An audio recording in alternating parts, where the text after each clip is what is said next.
Si tu pecado es rojo como el carmesí, tendrás el blanco como la blanca lana. Porque lo único que Dios espera del hombre es que acepte que es pecador, que acepte que erró. Mire, Dios sabe que tú y yo vamos a errar. Seguro que sí, somos débiles y Él lo sabe.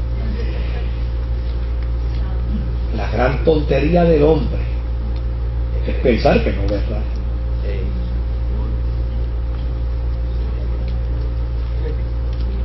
Y de hecho, y la gente que se llena de soberbia religiosa creyendo que nunca van a errar, ¿sabe qué hace cuando yerran?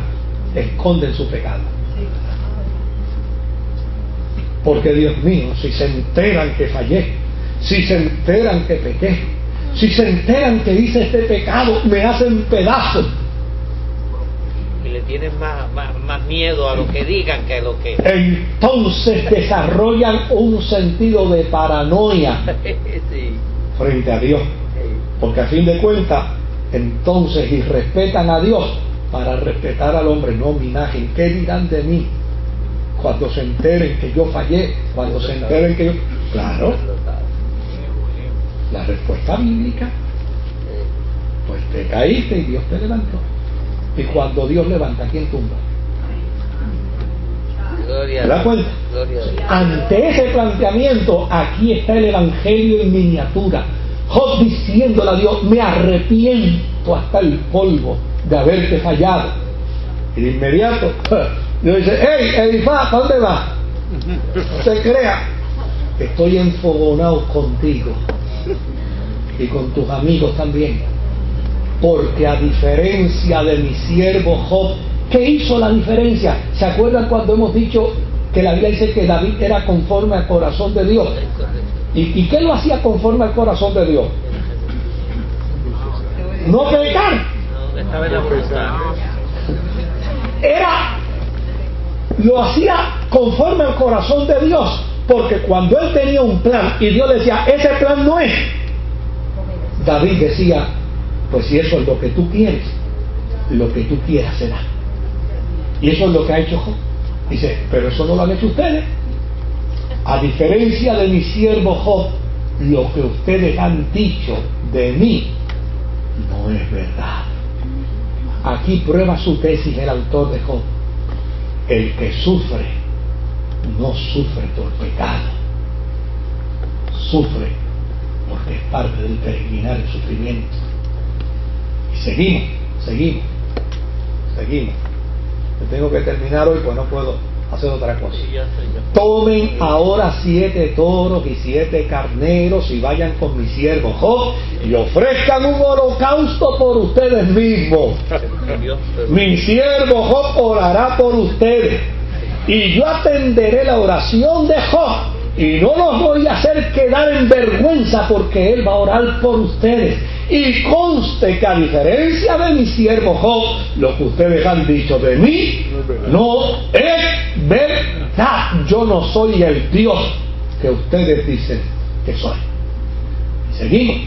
Elifaz de Temán, Bildad de Suab, Sofar de Naamá fueron y cumplieron lo que el Señor les había ordenado.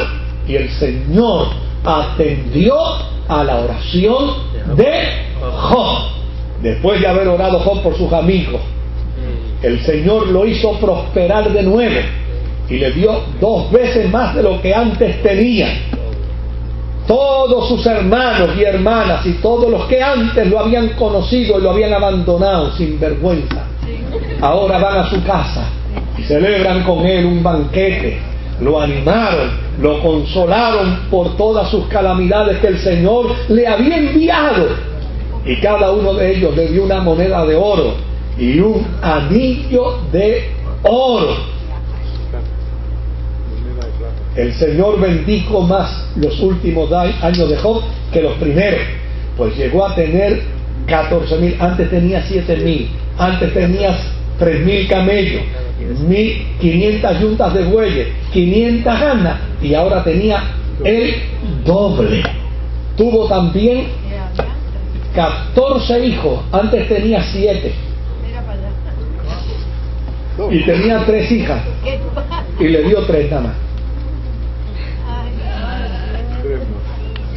Le pago a quien me diga por qué. ¿Por qué? ¿Cuál es la pregunta?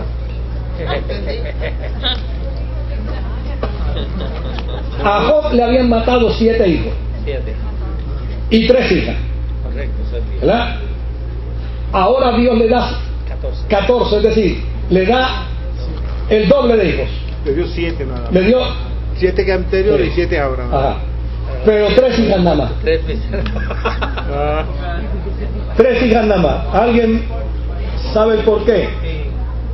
Les voy a decir. ¿Cuál escala? Habla mucho, Yo autorizo a todas las mujeres que cojan sombrillas de las que hay ahí y las que hay atrás. la moraleja que Job le estaba diciendo, ¿por qué Dios se fogonó con Job? Porque se puso a hablar mucho. Entonces él le está diciendo, no hable. No, señor. La palabra nos dice, habla sí o no, pero no hables mucho. Cuidado que aquí hay muchas sombrillas para agarrar. Lo que el hombre dice en relación habla mucho. Ya, yo te voy a explicar ahora. Esa es la psique de la mujer, Dios la hizo de esa manera. No, señor. El hombre que no entienda eso, pues está metido en un problema. Da gracias a Dios que lo dijiste aquí en una reunión. Óigalo bien. Yo lo hice al leve, pero escucha bien. Catherine Angueira. Escucha bien. Miren qué sencillo. Él se atreve a decirlo, hay otros que no lo dicen, pero lo sienten. Oiga bien lo que le voy a decir. En el mundo judío, cuando un hombre le nacía a una mujer, ¿qué hacía? Llorar y irse al monte a gritar.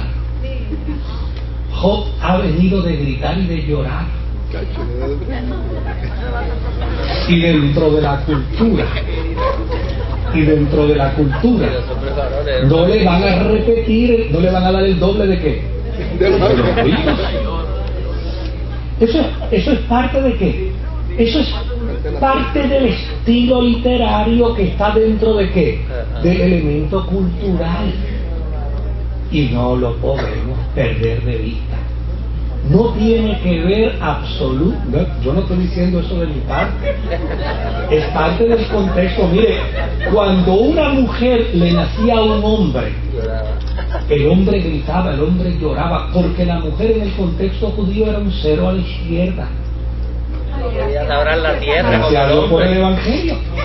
No podía labrar. Imagínense que para lo único que podía servir la mujer era para, a la hora de darle en casamiento, el padre recibir la dote, es decir, dame lo que invertí por ella. Créame, esto yo no lo estoy diciendo. Mire, yo soy padre de 2 hijas. Y el que me diga chancletero, yo le caigo encima, porque yo no produje chancletas, yo produje 2 hijas. Y soy abuelo de 2 hermosas nietas, ¿no? Pero esa es parte de la historia de una nación que veía a la mujer. Claro, el autor del libro, ¿qué hace? Dice, un hombre que ha venido, oiga, de sufrir, ahora no le podemos decir que Dios le ha dado el doble de hijas, porque el que lo lee, nosotros lo leemos y bendecimos a Dios, pero el judío que leyera esta historia que decía, ay bendito, le metieron doble sufrimiento. ¿Se da cuenta ahora? ¿Lo entendió bien? Permítame seguir. Ahora, fíjese lo que dice de las hijas. A la primera de ellas le puso por nombre Paloma, a la segunda la llamó Canela, y a la tercera le llamó Keren. Por eso mi nieta se llama Keren. Linda. Vamos al verso 15. Dice, no había en todo el país mujeres tan bellas como las hijas de Job. Su padre les dejó, y aquí es donde entonces el autor, ¿qué hace? Hace una inserción contraria al contexto histórico, contraria al elemento cultural. Su padre les dejó una herencia, la misma que les dejó ¿qué? A sus hermanos. Porque estamos hablando de el justo Job, de un hombre que equitativo. Después de estos sucesos